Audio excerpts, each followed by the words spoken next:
O Band Cidade recebe hoje, aqui na bancada, o pré-candidato à presidência da República, Renan Santos. Ele é um dos fundadores do movimento Brasil Livre, o MBL, e tem atuado nos últimos anos como uma das vozes mais ativas no debate político nacional. O pré-candidato defende pautas como o combate à corrupção e reformas econômicas. Renan Santos, boa noite, seja muito bem-vindo ao Band Cidade. Boa noite, é uma honra estar aqui. Vamos trocar ideia, vamos debater. Muito feliz em ser recebido e, aliás, muito feliz com toda essa viagem pelo Maranhão. Aprendi muito, passei muito perrengue, entendi como é que é a vida das pessoas aqui em grande medida e já pensei em soluções para resolver muitos dos problemas. Falando nisso, o senhor que esteve esses dias pelo Maranhão, aqui em São Luís, no interior do estado, e viu de perto a população do Maranhão, também as estradas, o que mais chamou a atenção? Olha, é difícil, eu vou fazer um programa inteiro aqui só com a lista dos problemas. As estradas talvez seja o problema mais óbvio. Eu furei 7 pneus, andando coisa de 50 por hora, tá? As pessoas falam, não, tem estrada com buraco. Aqui no Maranhão vocês têm buraco com estrada. É buraco para todos os lados. Eu vi motoqueiro caindo, sendo socorrido e mal socorrido no longo da estrada. Eu vi caminhão de soja tombado. A gente viu tudo isso acontecendo, inclusive nas regiões muito produtivas aqui do estado. A região lá de Imperatriz, região de Balsa, tem muita produção agrícola. E os coitados ali, assim, nem conseguindo entregar a produção deles. Eu vi estradas de terra largadas com pessoas, igual o pau de arara aconteceu nos anos 50 e 60, com famílias inteiras em cima de uma caminhonete, pulando como se estivesse num show, coitados, porque o caminhão entrava no buraco e ia para lá e para cá. Vi cidades que inclusive têm arrecadação, como Santo Antônio dos Lopes, mas mesmo essa cidade com a administração pública tão ruim que eles têm, as pessoas viviam muito mal. Eu vi esgoto a céu aberto, eu fui para Pinheiros, que é a cidade do Sarney, e lá em Pinheiros até o urubu tinha nome, tinha umas pessoas, esse aqui é o Zé, o nome do urubu, esgoto a céu aberto, ou seja, muito dinheiro é colocado no Maranhão, e essa é uma verdade, o Maranhão é o segundo estado que mais recebe dinheiro de acordo com o Pacto Federativo, que é o dinheiro que vem do governo federal, e ao mesmo tempo os políticos somem com esse dinheiro e entregam um maltratamento para as pessoas que é indigno. Nem animal é tratado igual a população do Maranhão é tratada pelos políticos. Na sua visão, quais são hoje os principais problemas que precisam ser enfrentados aqui no Maranhão? Para resolver a parte econômica, desesperadamente, vocês precisam de estrada.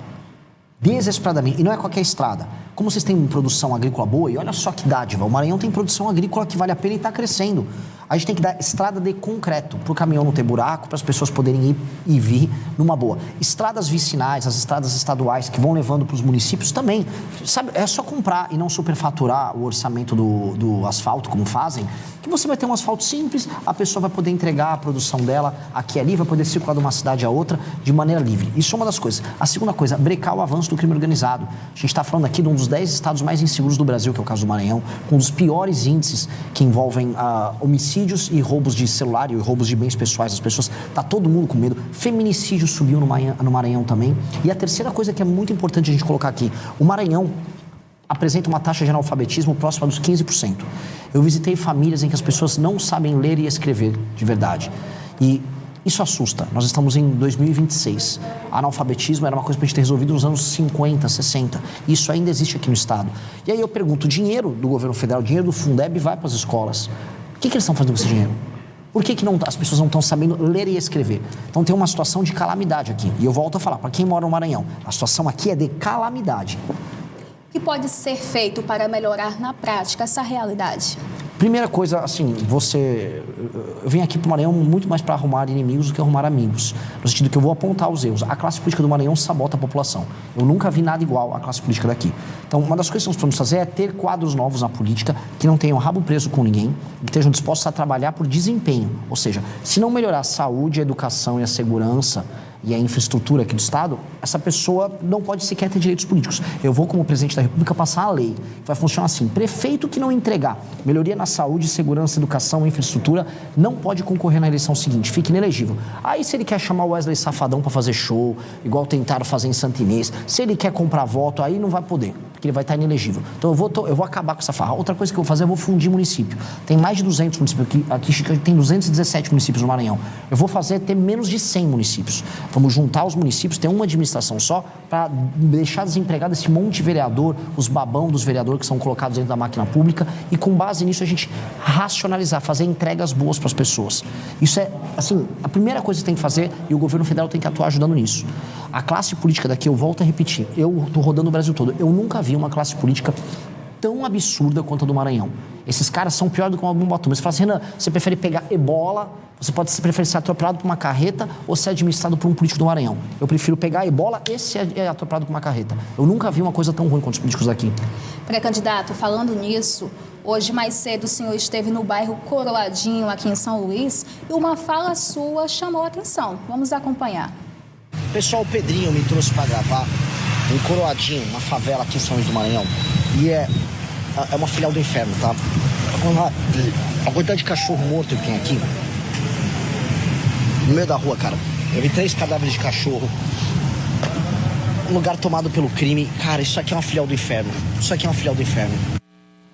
Após esse vídeo, que gerou uma grande repercussão aqui no Maranhão, uma página que se diz representar os moradores do bairro Coroadinho divulgou uma nota de repúdio, afirmando que as declarações foram desrespeitosas e que a comunidade não aceita ser usada como palco político. Como o senhor vê essa situação? Eu acho muito humilhante para essa comunidade ser representada por um tipo de associação que ela própria faz durante o período eleitoral. Abertura de espaço para político malandro e político vagabundo que compra voto nessa comunidade e mantém o que eu disse. Esgoto a céu aberto, lixo jogado no chão, pessoas, eu tenho imagem de tudo, pessoas catando lixo e lavando a mão no esgoto ali, restos de cachorro que morreu sendo jogado no meio da rua, 5 facções disputando espaço ali, não é uma, não é duas, são 5 facções. Se isso não é uma filial do inferno, eu já não sei mais o que é. Essas pessoas, associações, influencers, eles querem fazer o morador dessa região crer que isso é normal e que essa pessoa tem que ter orgulho. Tenho orgulho de viver controlado pelo tráfico, tenho orgulho de andar sobre o esgoto, eu tenho orgulho de não ter título de propriedade, eu tenho orgulho de ter analfabetismo graçante, andando para lá e para cá. Eu tenho orgulho, a taxa de homicídios nessa região, Coroadinho, em 2014 foi de 80 homicídios a cada 100 mil habitantes. Isso é 10 vezes a taxa de homicídio na Ucrânia, que está em guerra. E essas pessoas querem que isso seja normal. Eu acho um absurdo, mantenho que é um absurdo, e se for presidente da República, eu vou transformar isso em bairro. Em bairro. Eu não vou manter aquilo como favela. Mas eu tenho orgulho de que é uma favela. Você está errado. A população nem sempre está certa. A população, às vezes, compra orgulhos de coisas erradas. Ninguém tem que ter orgulho do que eu vi ali. Ninguém tem que ter orgulho do que do lado de um ponto de ônibus em que criança pega ônibus para ir para a escola, tem 5 cadáveres de cachorro morto e um homem estava trazendo numa sacola um outro cachorro morto para jogar ali. Ninguém tem que ter orgulho disso. A gente não tem que ter orgulho do errado. E no Brasil tem um discurso coitadista, a gente tem que ter orgulho do errado. Não, mas ele ali é a nossa favela. Tá errado, ninguém tem que morar em favela. Mais de 30% da população de São Luís mora em favela e o prefeito aqui da cidade ainda quer concorrer para governador. Esse homem tinha que ter vergonha na cara. Aí vem esses influencers que querem reclamar, reclamem o quanto quiser. Eu vou me tornar presidente da República e eu vou acabar com as favelas no Brasil. E vou acabar com favela no Coroadinho. Vocês vão morar em bairro decente, em casa decente, sem crime organizado. Eu vou matar os bandidos, todas as lideranças do crime organizado, o bonde dos 40, eu vou dar um nome aqui, bonde dos 40, eu vou matar vocês. Eu vou fazer o que precisa ser feito. Ninguém tem que ter medo de dar nome às coisas como precisa ser dito. Assim como eu vou destruir o crime organizado, favela tem que virar bairro. Favela não tem que ser objeto de orgulho, tem que ser objeto de obra, de reforma. Falando nisso, o senhor acha que o governo do Maranhão está no caminho certo ou estagnou? Não está no caminho certo. O estado do Maranhão precisa de uma intervenção urgente. O atual governador, eu não sei o que ele está fazendo na vida. Eu estou vendo as estradas no sul do estado. Como é que o cara pode ser um governador? Igual eu falei agora, eu falei do prefeito, né, o Braide, ele quer ser governador. Eu fui olhar ali, esse bairro Coroadinho, uma favela, tudo largado no chão. Como é que um cara que larga o lixo todo, não tem uma coleta decente ali, quer ser candidato a governador? Ao mesmo tempo, o Brandão quer fazer sucessor, foi olhar as estradas. Um homem desse não tem condições morais de ser candidato a nada. Um cara que tem, no meio de uma estrada, uma cratera em que as pessoas caem dentro da cratera. Eu vi motociclista contando história, ele caiu inteiro dentro, cabia a moto dele e ele inteiro dentro da cratera. E aí o governador, não, eu tenho um plano, vou eleger meu sucessor, aí faz aquelas danças, chama cantor. O que é isso? Todos esses caras tinham que ser interditados. Essas pessoas não têm condições, não é nem intelectuais, elas não têm condições morais de ser governadores de nada. Esse Brandão é uma vergonha. Eu volto a colocar para todo mundo que está nos assistindo. Existe uma coisa que chama o mito da caverna do Platão, que é assim, quando você está vendo só uma coisa, você acha que o mundo é isso. Todo mundo no Maranhão olha para a realidade no Maranhão e acha, é normal ter um cachorro morto do meu lado, no meio da rua, é normal ter tanto buraco assim. Não é normal. Eu falo isso para você que mora aqui. Não é normal. Não aceite isso. Outros lugares do Brasil, até mais pobres do que o Maranhão, se vive melhor do que aqui. Vocês são roubados pelos seus políticos aqui. Isso é inaceitável. Como o senhor avalia o atual cenário político do Brasil? É triste, né? É triste, o cenário político do Brasil é o maior escândalo de corrupção da nossa história, que é o escândalo do Banco Master, pegando gente de todos os lados. Descobriram agora que o Caiado, pré-candidato a presidente, inclusive um cara que eu admiro, participou comigo do impeachment da Dilma, agora ele também recebeu o Vorcaro e foi convencido pelo Vorcaro a mudar de certas posições. Falamos do escândalo do INSS, que envolve boa parte da classe política, inclusive a família do atual presidente da República, o Lula. Aí a gente olha os dados e os indicadores do Brasil, o Brasil vai para uma crise que ele vai quebrar nos próximos 2 anos se nada for feito. Segurança pública, o crime organizado tomando todos os estados, especialmente do Nordeste. Rankings internacionais de educação, o Brasil caindo pelas tabelas, desempenho horroroso. Então nós estamos muito mal, o cenário político é muito ruim. E aí o que as eleições têm? As eleições mostram Lula concorrendo para a reeleição, graças a Deus as pessoas despertando, e eu estou rodando no Nordeste, e eu estou vendo aqui no Nordeste as pessoas despertando para o problema que é o lulismo, o fato que eles não têm nada a entregar. Flávio Bolsonaro, que é membro de uma família que é envolvida em escândalos de corrupção, ele próprio é envolvido em escândalos de corrupção, é um homem muito problemático, um péssimo parlamentar, preguiçoso, não sabe votar. Toda vez que vota errado, ele fala que não leu, que se esqueceu ou que apertou o botão errado. Votou agora numa agenda completamente contrária dos eleitores dele e estava negociando agora a nomeação do Messias, que é o Bessias, que é um aliado do Lula, para o STF. Ou seja, os nomes são muito ruins, infelizmente. Então, o cenário do Brasil é se ficar o bicho come, se correr o bicho pega. Só que tem a gente para enfrentar o bicho. E eu estou rodando o Brasil para despertar as pessoas para esse problema que nós estamos vivendo. Falando em despertar, o senhor acha que ainda a população brasileira está muito presa ainda ao lulismo, ao bolsonarismo? Em parte, sim. Em parte, sim. Porque em qualquer lugar do mundo, você trabalha com o fla-flu, que a gente chama, né? Você tem um ou é o outro. E é fácil pensar com essas categorias. A gente vai ver até em livros religiosos, tem Deus e tem o diabo, sabe? Tem Jesus, tem Lúcifer. Você tem esse dualismo. E esse dualismo não tem que existir.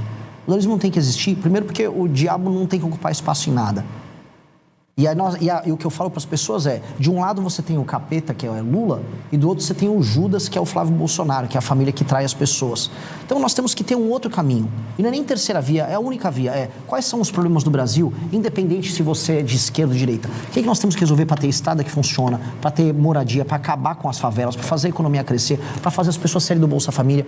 Eu não quero, assim, uma das coisas que rolam muito, mas não é assim, não, um monte de gente na minha cidade está com Bolsa Família. Eu não quero que as pessoas estejam no Bolsa Família. Falo olhando para a câmera. Eu vou diminuir o número de pessoas no Bolsa Família. Aqui no Maranhão, marmanjo que está ganhando Bolsa Família com 25, 26 anos, achando que é legal, só que vai fazer um bico, vou botar você para trabalhar, vai ralar, vai ter frente de trabalho na tua cidade. Papo reto, entendeu? E vamos fazer a atividade econômica crescer. Aqui no Maranhão, uma dica para as pessoas, o maior ICMS do Brasil, que é o Imposto de Circular Mercadoria e Serviço, é o mais alto do Brasil. Como é que um estado tão pobre como o Maranhão cobra o maior imposto e não entrega nada com esse imposto? Uma das piores educações, uma das piores sistemas de segurança que a gente tem no Brasil, está no Maranhão, e ainda cobra imposto tão alto. Então, o que eu falo para todo mundo é, se a gente focar no problema, chutar os ladrões que tem no meio do caminho, a solução está aqui. Tanto que o próprio Maranhão, o Maranhão está fácil, tá?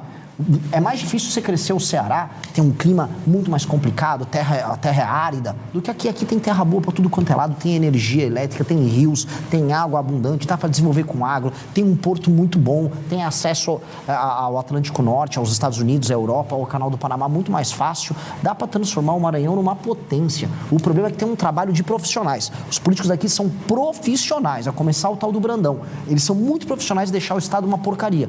E aí as pessoas não acordam. Eu tô aqui para despertar. Minha missão, o nome do partido nosso é missão, é despertar as pessoas. Se elas me elegerem para presidente da República, eu vou fazer uma revolução, eu vou tornar o Brasil um país sério. Só que se minha candidatura já servir para acordar as pessoas, é algo incrível. Eu fico até mais feliz se a gente despertar as pessoas. Preciso que elas despertem pro problema. Já a gente volta a falar do partido Missão, mas o senhor fala muito em fundir os municípios. Como é que isso funcionaria na prática? É alterar 2 artigos da Constituição e permitir que o governo federal faça um plano que pegue municípios pequenos que não se sustentam. Como é que funciona? Quem está assistindo em casa. Tem vários municípios que têm 5, 10, 15, 20 mil habitantes. Esses municípios, se eles estiverem gerando renda, por exemplo, tem muitas empresas e eles pagam as próprias contas e os indicadores de saúde, educação, saneamento básico estiverem bem atendidos, o município pequeno pode existir, não tem nenhum problema. Agora, se o município é sustentado com o dinheiro do governo federal, ele não gera riqueza e a população é maltratada, aí eu vou juntar eles, 1, 2, 3, 4, 5 municípios, transforma num município só, demite esse monte de vereador, os famosos babões de político, demite os babões que tem lá na prefeitura, que trabalham de mentira, de assessor, demite os demais prefeitos, tem um só prefeito e só 9 vereadores. E eles não vão trabalhar simples, com a regra que eu estou chamando da reforma administrativa, com lei de responsabilidade gerencial. O que nós vamos fazer é, esse prefeito assume, só que ele tem uma série de metas e indicadores para cumprir. Se você tem só 10% de saneamento básico ou de fornecimento de água, vai ter que subir para no mínimo 30% no mandato dele em 4 anos. Se não subiu para 30%, se não melhorou os índices de educação, se melhorou a fila nas UBSs, ele fica inelegível, ele não pode concorrer na eleição seguinte. Ah, não, mas e se ele for popular porque ele fez um show do Safadão? Primeiro, que eu não vou deixar ele fazer um show do Safadão, não vai poder comprar voto de ninguém. Segundo, se ele for tentar comprar o voto das pessoas, eu vou prender a pessoa que está vendendo voto e vou prender o político que estiver comprando voto. E terceiro, que ele vai estar inelegível.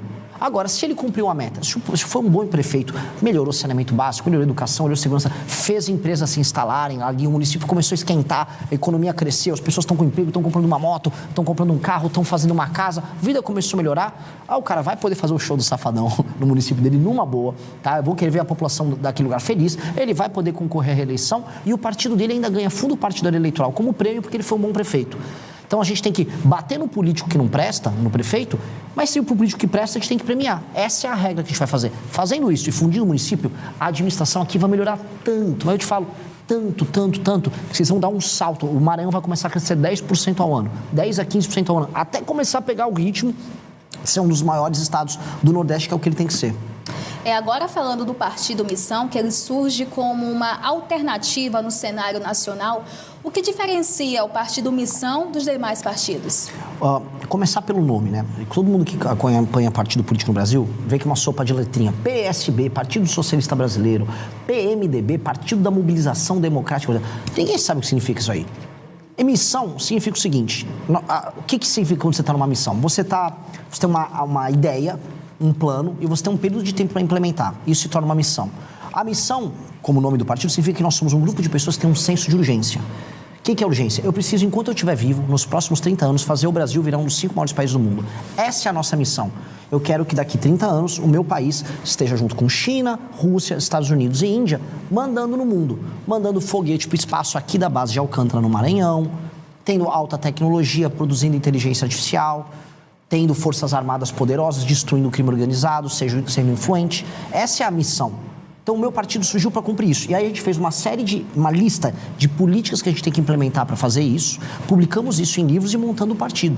E minha pré-candidatura hoje é para isso. Então, quando os outros ficam lá com blá, blá, blá, eu gosto muito do Lula, ai não, o Bolsonaro tem lindos olhos verdes, eu tenho um plano, eu quero implementar, eu estou com pressa, eu preciso fazer meu plano ser implementado rápido. Por isso que eu já sou pré-candidato a presidente. É um senso de missão, um senso de urgência. Falando em partidos, o senhor fez uma crítica ao PSOL. Qual foi o principal ponto dessa crítica? Puxa, eu faço tantas críticas ao PSOL. Então, o primeiro problema do PSOL, por que o PSOL existe? O PSOL é um partido de sabotagem à soberania nacional. Se for a última crítica que eu fiz recente a ele, é porque o PSOL, veja só o absurdo, ele entrou no STF, junto com um monte de ONG que recebe dinheiro dos nossos concorrentes da Europa, para impedir que a Ferrogrão, que é uma ferrovia que escoa a produção de soja do Brasil, do agro, especialmente no Mato Grosso, termine. Eles não querem que a gente tenha uma obra para, em vez do caminhoneiro ficar cansado na estrada entregando a mesma produção sempre, uma ferrovia atenda a produção do Brasil, fazendo que sobre mais divisas, entre dinheiro no Brasil, a gente possa fazer mais políticas sociais. O PSOL não quer, porque o PSOL trabalha a serviço dessas ONGs americanas, alemãs, norueguesas, que não querem que o Brasil tenha um agro forte, porque eles estão protegendo o agricultor deles. Isso está acontecendo aqui no Maranhão agora. O ICMBio quer pegar toda a área perto do Porto de Itaqui, quer interditar porque tem que ter 20 pescadores ali. Então você tem que ter 20 pescadores funcionando, que nem existem mais pescadores, ninguém está pescando ali. É uma não economia, aliás, ninguém quer no século XXI que as pessoas fiquem vivendo de pesca de subsistência. E aí querem interditar uma região que pode ser super desenvolvida, a gente pode instalar empresas que podem criar produtos que vão ser exportados para fora do Brasil. Ou seja, essa agenda de sabotagem que o PSOL apoia em todos os lugares do Brasil, impede os lugares mais pobres do Brasil de crescer. Portanto, o PSOL é inimigo do Brasil e ele tem que ser combatido assim. Candidato, a gente agradece a sua participação aqui no Band Cidade e as portas estão sempre abertas. Eu agradeço demais, foi uma honra, foi uma grande entrevista e espero que as pessoas que tenham assistido despertem para o problema do Maranhão. O Maranhão precisa ser resolvido e o Maranhão é parte da solução do Brasil, não é parte do problema.